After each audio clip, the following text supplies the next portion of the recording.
I was sitting on the back porch of our suburban San Diego home, finishing off a cold beer. The evening breeze was mild, and the curtains swayed gently in the open windows. Inside, Emily was in the hallway, adjusting her light beige blouse and dark trousers. She looked sharp, composed, every bit the corporate professional ready for an important meeting. She told me she had a late client meeting downtown and might stay at a nearby hotel because of an early presentation the next morning. Her explanation was logical, reasonable even. I offered to drive her, but she brushed it off with an easy smile. I didn't push further. After 10 years of marriage, you learn when to back off. But as she walked out the door, something in her voice lingered, a slight strain, a note of something I couldn't quite put my finger on. Later that night, I was washing dishes when my phone buzzed. A message from Emily: "We've just started. Hope you're having a good evening." Attached was a photo, an elegantly set table, pasta, a glass of red wine, and a logo on a neatly folded napkin. Bellevue. I knew that place. It was only a 10-minute drive from our home.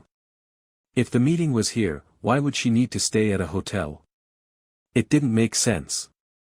I pulled up the location on my phone, confirming the distance. Rationalizing to myself, I thought, maybe the meeting would run exceptionally late, or perhaps it was just easier for her to stay close to the office. But that nagging feeling in my gut wasn't going away. Around midnight, I went to the garage to grab my phone charger. On the floor near the entrance, I noticed something out of place, a black silk scarf. It was definitely not Emily's. She wasn't the type to wear something like that.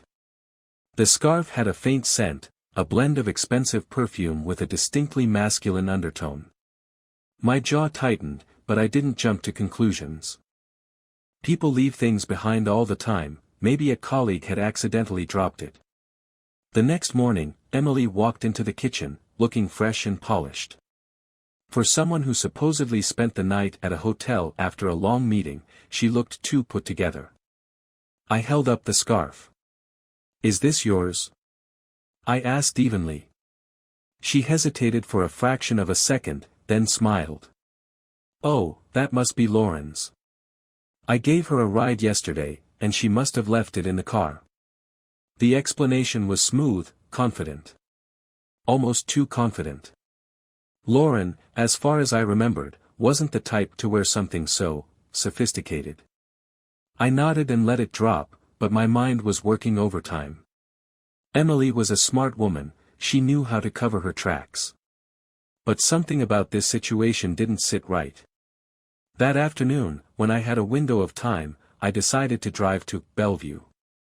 It was a quiet, upscale place, the kind of restaurant where deals were closed and affairs began.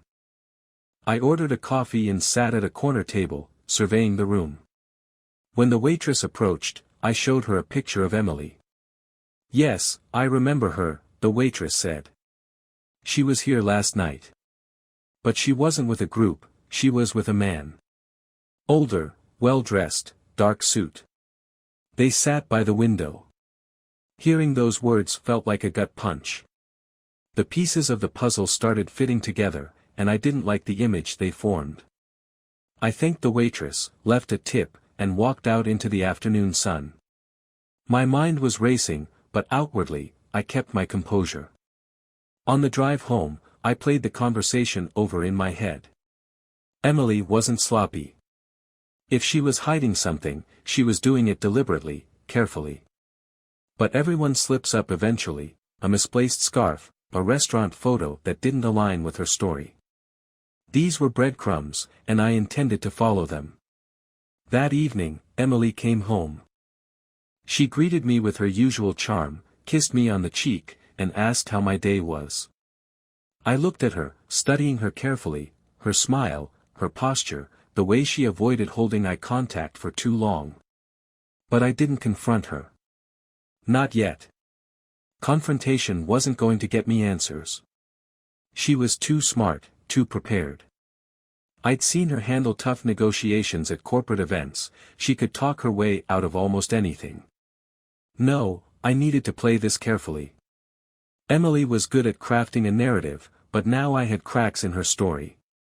The scarf, the restaurant, the man in the dark suit, these were openings, and I intended to dig deeper. I couldn't let emotions cloud my judgment. If I was going to get to the bottom of this, I needed to be methodical, precise. That night, I sat on the porch again, another beer in my hand, staring out into the dimming sky. The wind was cooler now, and the sound of distant traffic filled the silence. I knew one thing for certain, I couldn't let her see me flinch. I couldn't let her know I was onto her. For now, I would keep my cards close to my chest. Play the role of the unsuspecting husband. But beneath the surface, I would be watching, listening, connecting the dots. Because before anything else, I needed to find out who that 40-year-old man in the dark suit was. Emily had another late meeting scheduled, and as she was getting ready to leave, I decided to make my move. I approached her casually, phone in hand. "Hey, my location services app seems to be glitching. Can you take a look at it? Yours always seems to work fine." She smiled, took my phone, and fiddled with the settings for a minute. Her movements were confident, her expression calm, but I noticed something. A fleeting glance at her own phone, a quick check of her location services. It was subtle, almost imperceptible, but I caught it. She was being careful, double-checking that nothing would slip through the cracks. After she left, I activated the tracking app we had both installed months ago, under the guise of, just in case of emergencies. Her phone's location showed up on the map, downtown, right where she said she'd be. If she was lying, she was meticulous about covering her tracks. If she was telling the truth, I was starting to feel like an idiot for doubting her. For the next few days, I stayed quiet, watching, listening, noting every little detail. She was still the same Emily in many ways, affectionate, chatty, her usual polished self. But there was a fracture, a hairline crack in the glass facade, and once you see it, you can't unsee it. A week later, Emily announced she was going on a girls' night out in another city. She packed her overnight bag, humming to herself, looking almost giddy about the prospect of time away. As she kissed me on the cheek and climbed into her taxi, I stood by the window, watching the car disappear around the corner. The second she was out of sight, I got to work. I pulled out my phone and started calling her friends and colleagues. My pitch was casual: "Hey, spur-of-the-moment barbecue at my place tonight. Bring whoever you want." The responses were enthusiastic, and within an hour, my backyard was buzzing with conversation and the smell of grilled meat. Lauren, David, Michelle, and a few others showed up. I handed out beers, flipped burgers, and kept the mood light. Laughter filled the evening air as everyone settled into the easy rhythm of casual conversation. But I wasn't here for the social hour. I was here for answers. As the sun dipped below the horizon and people grew more relaxed, I brought up the topic carefully. "Hey, you guys remember that meeting Emily mentioned at Bellevue? She said it was with some big client, an older guy, sharp suit. Sound familiar?" Lauren froze for a moment, her beer halfway to her lips. "Bellevue? I don't think we've ever had meetings there. Most of our client meetings are either in the office or on Zoom these days." David chimed in. "If it was someone that important, the whole team would have been there. Emily doesn't usually handle high-profile clients alone." Michelle added, "Yeah, our clients at that level are always team efforts. No one-on-one dinners or anything like that." I nodded, as if their answers were expected, brushing it off as idle curiosity. But inside, my mind was racing. The pieces weren't adding up. If Emily had really been meeting a client, these people would know about it. They would have been briefed, involved, or at least aware of the interaction. The barbecue wound down, and one by one, everyone said their goodbyes. I thanked them, smiled, and waved as they walked out through the gate. Once the yard was empty, I stood there in the quiet, the smell of smoke and charred meat hanging in the air. My gut told me I was on the right track. Emily had lied. Not just about Bellevue, but about the nature of that meeting. The scarf, the restaurant, the man in the suit, these weren't disconnected events. They were part of a pattern. I walked back inside, poured myself a glass of whiskey, and sat at the kitchen table. My mind went over every detail, every inconsistency. Emily was smart, calculated, and precise. Whatever she was doing, she had built layers of plausible deniability around it. I wasn't going to crack this by myself. I could follow breadcrumbs, pick up clues, but I wasn't a professional investigator. Emily was playing a game at a level I wasn't equipped to match. If I wanted answers, real answers, I was going to need help. There was someone I could turn to, someone who knew how to handle situations like this. Someone discreet, sharp, and experienced. I didn't like the idea of bringing in an outsider, but this was bigger than my pride. So I made up my mind, I needed a specialist. And I knew exactly who to call. I sat behind the wheel of my truck, staring at the contact on my phone screen, Ray Harris. His name brought back memories I'd rather forget. A former CIA operative turned private investigator, Ray had helped me through a dark chapter in my first marriage. He was sharp, discreet, and relentless when it came to uncovering the truth. I hesitated for a second before hitting the call button. The phone rang twice before his gravelly voice came through. "Mike, long time. Judging by your tone, you've got a problem." I didn't waste time. "Ray, I need your help again. I think Emily is hiding something. Meet me at my office in an hour." Ray operated out of a small office on the edge of downtown. The place smelled like stale cigars and aged leather. The walls were lined with framed photos from his past, black and white shots of operations in remote deserts and mountainous regions, medals pinned neatly in glass cases. He was seated behind his desk when I walked in, pouring himself a mug of coffee. "All right, Mike, tell me everything." I laid it all out, the restaurant, the scarf, the odd meetings, the barbecue conversation with Emily's colleagues. Ray listened without interrupting, his sharp eyes narrowing slightly with each new detail. When I finished, he leaned back in his chair. "You're not crazy, Mike. This doesn't add up. I'll start tonight." Ray got to work immediately. The first thing he did was tail Emily during one of her late nights at work. From his old, inconspicuous Ford Crown Victoria, he followed her as she left the office. She stayed there for about 30 minutes before emerging in a cocktail dress. That was the first red flag. Emily wasn't the type to wear something like that unless the occasion called for it. Ray followed her to the Bellevue restaurant. He managed to secure a table nearby, blending into the background with a glass of whiskey in hand. The man she met was in his 40s, wearing a tailored suit, exuding confidence. They spoke in hushed tones, their expressions serious. But Ray noted something peculiar: they weren't flirting, not even close. Their body language was businesslike, stiff, almost transactional. The next day, Ray showed me the photos he'd taken at the restaurant. The man was unfamiliar to me. Ray confirmed what he observed: there was no affection, no sign of intimacy. It was purely professional. "Maybe it really is just work," I said aloud. Ray shook his head. "Maybe. But people don't sneak around and change clothes in their cars for regular client meetings. Something isn't right, Mike. I'm going to keep digging." Ray went deeper. He posed as a delivery driver and managed to leave a listening device in Emily's office conference room and another near her workstation. Over the next few days, he monitored conversations. Emily was focused, professional, her tone sharp and confident. Nothing suggested a secret affair. No hushed phone calls, no flirty exchanges. But then, on the third day, Ray caught something. Emily was on a call, her voice low but steady. "I need to meet with Josh.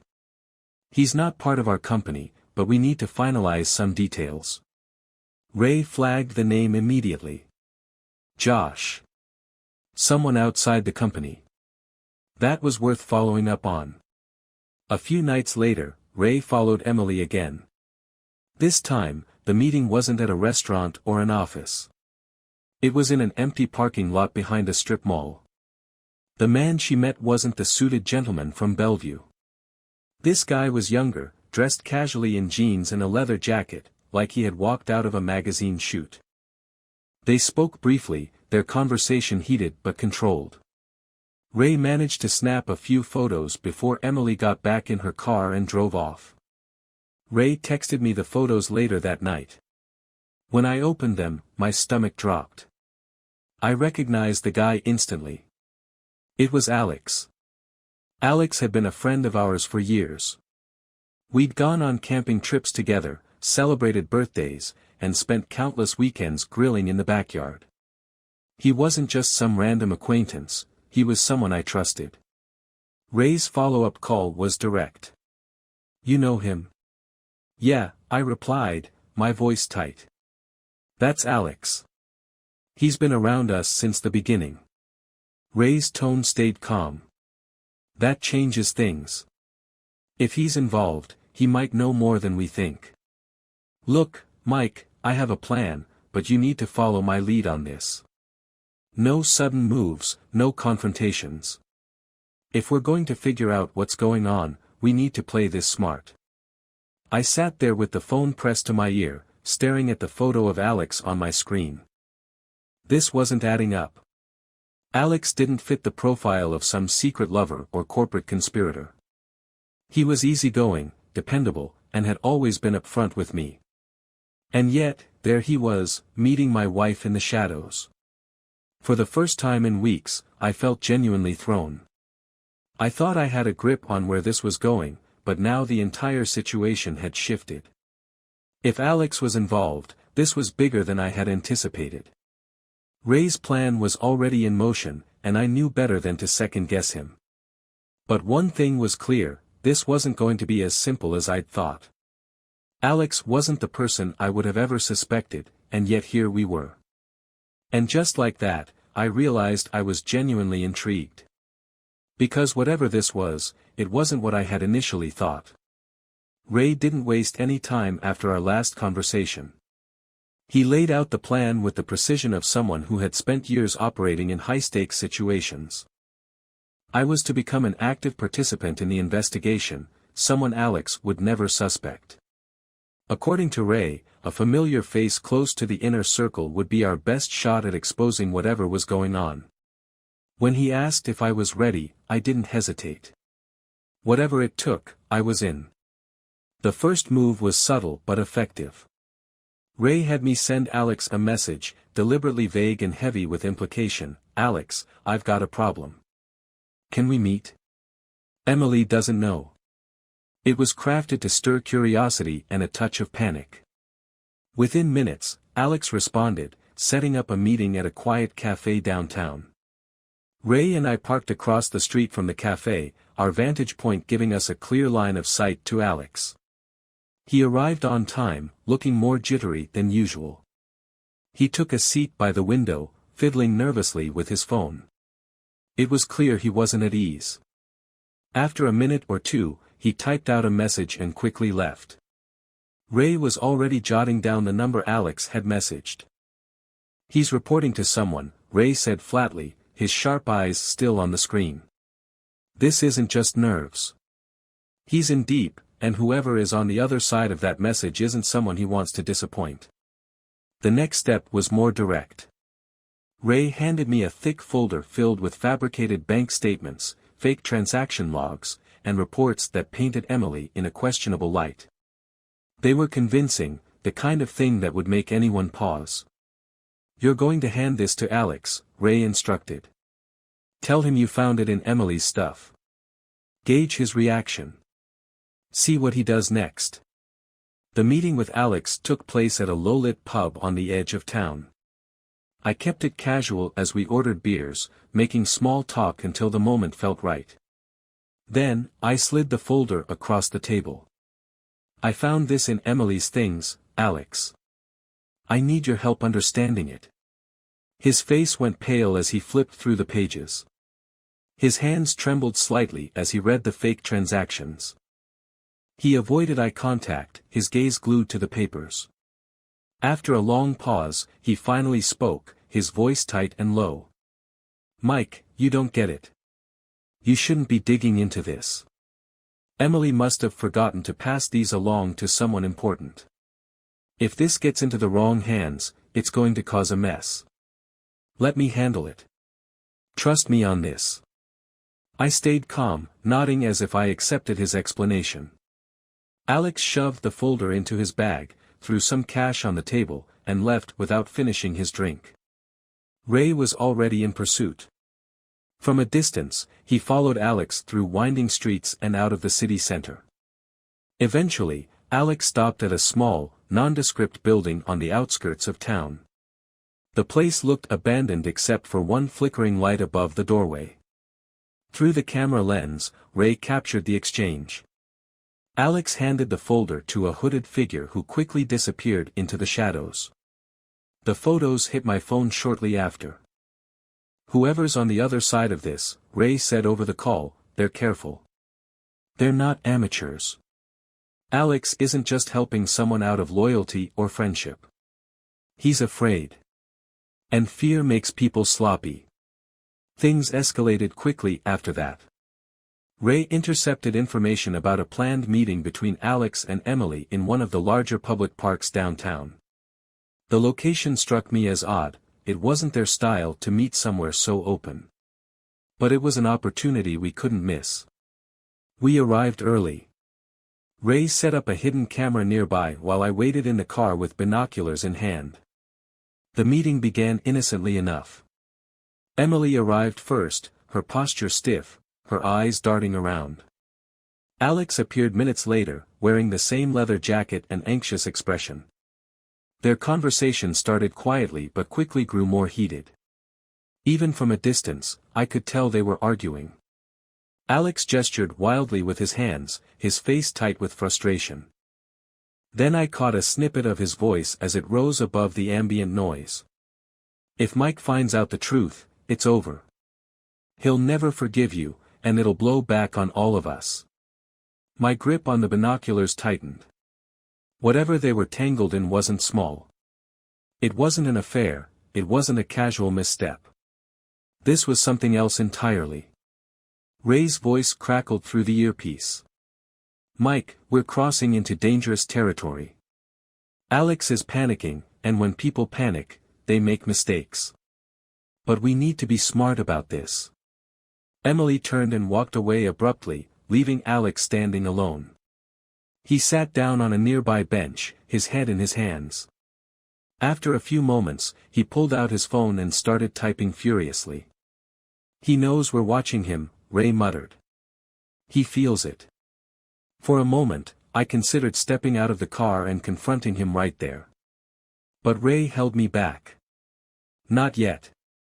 If we blow this now, we might lose our only thread." But I had seen enough. Whatever game Emily and Alex were playing, it was falling apart at the seams.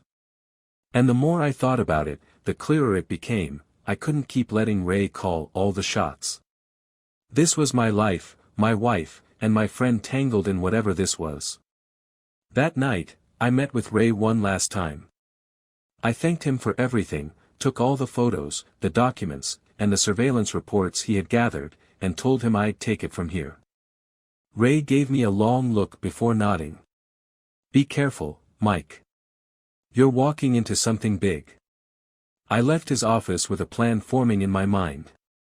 I didn't know how this would end, but I was done sitting in the passenger seat of my own life. And trust me when I say this, you're not ready for what happens next. I knew I couldn't handle this alone anymore. It was time to bring in people I trusted implicitly. Jack and Kyle were the first names that came to mind. Jack was the steady hand, a former Navy man with nerves of steel and a calculating mind. Kyle was the opposite, impulsive, fiery, and brutally effective when the situation called for it. They were the kind of men you could count on when the chips were down. When I laid it out for them, I kept the details vague. It's about Emily, and it's serious. I can't explain everything yet, but I need your help. That was all it took. They didn't ask questions, they just nodded and got to work. We started with Alex. Over the next couple of days, we rotated shifts, tailing him across the city. But Alex was slippery. He didn't have a routine. 1 hour he'd be at a cafe on the west side, the next he'd vanish into an alley downtown. He was jittery, always looking over his shoulder. It was as if he felt the walls closing in on him. But there was one detail we picked up on: every Wednesday, Alex stayed home. No meetings, no mysterious rendezvous, just silence. It was a crack in his armor, and we intended to exploit it. Wednesday came, and we parked outside Alex's building. The plan was simple: wait for him to step outside, intercept him, and get answers. But Alex surprised us again. Instead of his usual pattern, he emerged from his building, scanned the area like he was expecting trouble, and got into a taxi. We tailed him for as long as we could, weaving through downtown traffic, trying to keep a safe distance. But eventually, we lost him. Kyle slammed his fist against the dashboard in frustration, and Jack just shook his head. "He's slippery," Jack said flatly. But everyone slips eventually. That evening, I decided to bait the trap differently. I sent Alex a casual message in our group chat: "Emily's out of town this weekend. Let's get together, just like old times. Beer, laughs, the works." It felt natural, unforced. A few hours later, Alex replied, "Sounds good. I'm in." He had taken the bait. The weekend arrived, and Emily left for her supposed work trip. Jack and Kyle arrived early, taking up positions in the house. Jack stationed himself near the entrance, calm and collected, while Kyle lingered in the kitchen, gripping a heavy wrench just in case things got out of hand. Alex arrived shortly after sunset, carrying a bottle of whiskey. He walked in, his usual confident smile plastered on his face, but it faltered the second Jack locked the door behind him and I stepped forward with a baseball bat in my hand. "Sit down, Alex," I said evenly. He hesitated, his eyes darting from me to Jack and back again, but he obeyed. He set the whiskey on the coffee table and lowered himself onto the couch. I didn't waste time. "Tell me what you know about Emily. Now." Alex tried to squirm out of it, offering half-truths and vague excuses, but I wasn't playing games anymore. I slammed the bat against the coffee table, splintering the wood. Alex jumped, his face pale and sweaty. Okay, he stammered. "I'll tell you everything." His voice cracked as he unraveled the story. Emily wasn't just involved in questionable meetings or mysterious rendezvous. She was selling information. Sensitive, confidential information. But that wasn't the worst part. She's also sending photos, videos, private stuff, Mike, Alex choked out. Stuff no one should ever see. And she's keeping everything, all the records, all the files, somewhere in your house. On the attic, I think. I stared at him, my grip on the bat tightening until my knuckles turned white. My mind was reeling, but I kept my face neutral. I couldn't let him see how deep his words had cut. "If you tell her about this conversation," I said quietly, "if you so much as breathe a word of this, I'll find you, Alex. And I promise you won't like what happens next." He nodded frantically, his eyes wide with fear, before bolting out the door. Jack let him leave without a word, and Kyle silently set the wrench down on the counter. The house fell eerily silent once they were gone. Jack and Kyle offered to stay, but I told them to leave. This was something I needed to handle alone. The attic was suffocating. The air was thick with dust, and every breath felt like inhaling shards of glass. My flashlight cut weak beams through the darkness, illuminating stacks of forgotten boxes, old toys, and faded Christmas decorations. I moved methodically, pulling apart every corner, flipping open every box. My hands shook as I worked, my breath ragged with a mixture of rage and dread. I knew I was about to find something that would change everything. Behind a pile of stuffed animals and tangled holiday lights, I spotted it, a worn suede backpack tucked deep into the shadows. It was heavy when I pulled it out, the weight of it suggesting secrets far darker than I was prepared for. I hesitated for a moment before unzipping it, my fingers trembling over the brass zipper. Inside, there was a diary. Small, brown leather, with Emily's unmistakable handwriting etched onto the first page, my rules. My clients. My desires. My stomach turned as I flipped the cover open, and my eyes scanned the lines scribbled inside. The words hit me like punches to the gut. Today I sent him new photos. He said I was perfect. He pays so generously. I've made a list.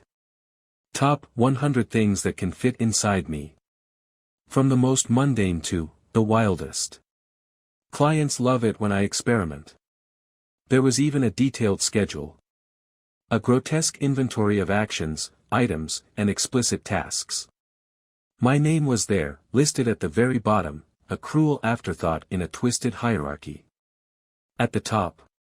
I won't repeat what I saw. Some things are better left unsaid. I dropped the diary onto the wooden floorboards, my breathing shallow, my chest tight. The room seemed to spin around me as I tried to make sense of what I'd just read. My hands curled into fists at my sides as nausea rolled through me.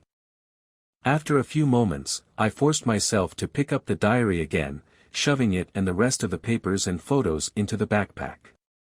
Whatever this was, it couldn't stay here any longer. I stumbled down the attic stairs, my vision tunneling, and slammed the hatch shut behind me. My boots pounded against the wooden floor as I moved through the house, grabbing my keys and heading for the door. There was only one person I could think of who could help me make sense of this, my lawyer. When I arrived at his office, he was waiting for me.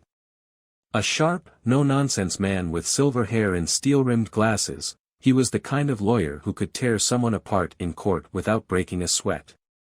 I dropped the backpack onto his desk and sat down, my jaw clenched so tightly I thought my teeth might crack. He opened the diary and flipped through the photos and documents. His face remained stoic, but the slight narrowing of his eyes told me everything I needed to know. "Michael," he said finally, his voice low and measured. "This isn't just grounds for divorce. This is criminal. There's commercial espionage here, exploitation, and potentially blackmail. This could get ugly." I didn't hesitate. "Do whatever needs to be done. I don't care how long it takes, how much it costs. I want her out of my life." He nodded. "Prepare yourself. This isn't going to be quick or clean. But I'll make sure you come out on top." I left the office feeling hollow. The weight of what I'd discovered sat heavy on my shoulders as I drove home in silence. The house was dark when I walked in, the air still carrying the faint smell of dust from the attic. I poured myself a glass of whiskey, but it sat untouched on the table in front of me. Hours later, I heard Emily's car pull into the driveway. The front door opened, and she stepped inside with a small rolling suitcase in hand. Her voice was light, cheerful. "Hey, Mike," she called out. But then she saw me standing in the middle of the living room, arms crossed, the backpack sitting ominously on the coffee table. Her smile faded. "What's wrong?" "We're done, Emily," I said coldly. "We're getting a divorce." Her face went pale, her expression flickering between confusion and anger. "What? Why? What are you talking about?" "I know everything," I said, my voice low but firm. "The diary. The photos. The videos. The schedule. The fact that I'm last on your goddamn list." Emily staggered back a step, her mouth opening and closing as if she wanted to say something, to defend herself, to explain, but no words came. "Get out of my house," I said. "Now." She started to argue, her voice rising, her words spilling out in frantic bursts. But I wasn't listening. I grabbed her arm and pulled her towards the door. She stumbled on the threshold as I shoved her outside. "Mike, please. Just listen to me," she shouted, banging her fists against the closed door. But I didn't listen. I walked upstairs, every step feeling heavier than the last. Her suitcase sat at the bottom of the stairs, but I ignored it. Instead, I walked into our bedroom and started pulling her clothes from the closet, her makeup from the vanity, her belongings from the nightstand. Bag after bag, I filled them with her things and carried them to the window. One by one, I tossed them out onto the lawn below. Dresses fluttered like broken kites, shoes thudded against the ground, and papers scattered like dead leaves in the wind.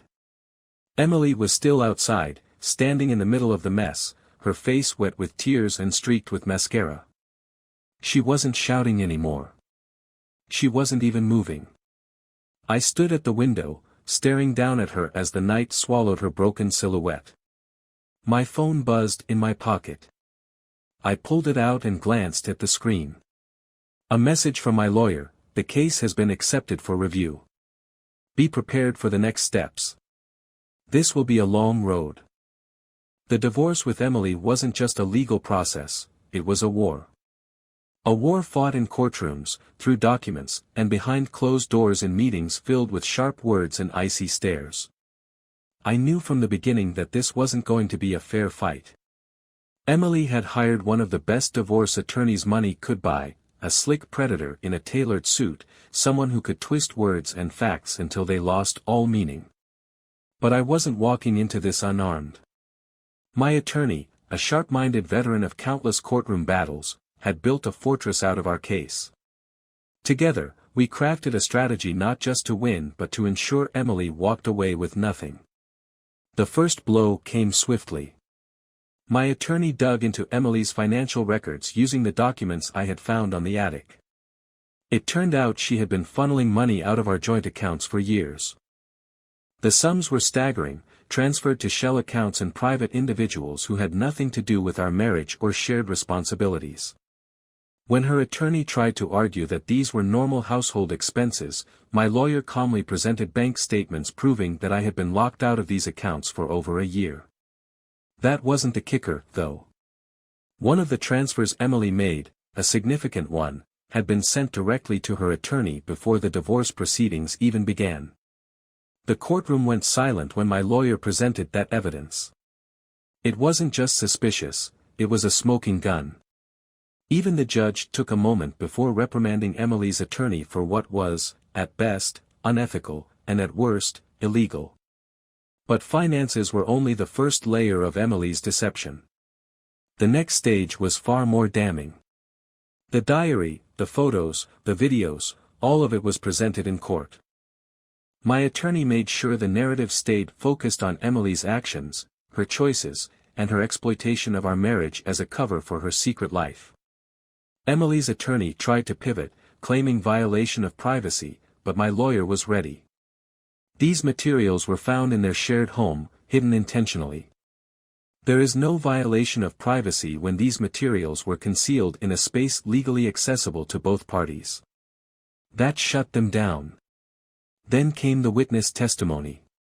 One of Emily's clients, a name I had seen scribbled in her diary, was called to the stand. He confirmed under oath that he had paid Emily for explicit content and interactions, that their exchanges were transactional and deliberate. It wasn't a misunderstanding or a series of misplaced gifts. It was a business arrangement. At this point, Emily's composure was beginning to crack. Her lawyer struggled to keep the defense intact, and every day in court felt like driving another nail into the coffin of her credibility. But we weren't done yet. My attorney brought in a private auditor to comb through Emily's financial activities with a microscope. What they uncovered was a tangled web of fake contracts, shell corporations, and offshore accounts. Money had been funneled into these accounts under the guise of business expenses. Contracts had been signed under false pretenses, with Emily's name scrawled at the bottom. One former colleague of Emily's, who had signed off on one of these shell contracts, was subpoenaed. Under oath, he admitted that Emily had asked him to sign documents he didn't fully understand. Another nail in the coffin. Emily's side attempted damage control. Her lawyer argued that she had equal rights to our home, our assets, and everything we had built together. But my attorney had anticipated this argument. He presented records showing that most of our assets, the house, the car, even parts of our joint investments, had been purchased with money I inherited from my parents. And inheritance laws were crystal clear: unless those funds had been intentionally commingled into a shared marital account, they remained mine. Emily's lawyer fumbled for a counterargument but found nothing. The turning point came when my lawyer revealed another damning piece of evidence: a withdrawal Emily had made from our joint account just weeks before filing for divorce. It wasn't a small amount, and the timing was damning. It painted a picture of someone who was preparing to make a run for it with whatever cash she could grab. But Emily didn't go down without swinging. In a last-ditch effort, she played the victim. She accused me of abuse, of control, of psychological torment. She produced photos of bruises on her arms and claimed they were my doing. For a moment, the courtroom was silent, and I could feel eyes shifting toward me, gauging me, judging me. But my lawyer remained calm. He had anticipated this too. Medical records were presented, showing that those injuries had been sustained before our marriage. Text messages were shown to the court where Emily had bragged to her friends about using those same photos in previous relationships to manipulate her partners. But the final blow came from an unexpected place. One of Emily's former lovers, someone I didn't even know existed, came forward. He testified that Emily had shown him the same bruises and told him the same story years ago. The facade crumbled. Whatever sympathy the court might have had for Emily evaporated in an instant. Her lawyer looked defeated, his once polished facade now cracked and frayed. The judge didn't mince words in the final ruling. The behavior exhibited by Mrs. Stewart is not only morally reprehensible but criminal in nature.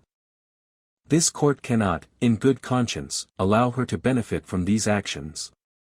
All our shared assets, the house, the car, the savings accounts, were awarded to me. Emily was ordered to pay significant fines for financial fraud and manipulation. She was also held responsible for covering my legal fees. I sat in the courtroom as the judge's words washed over me.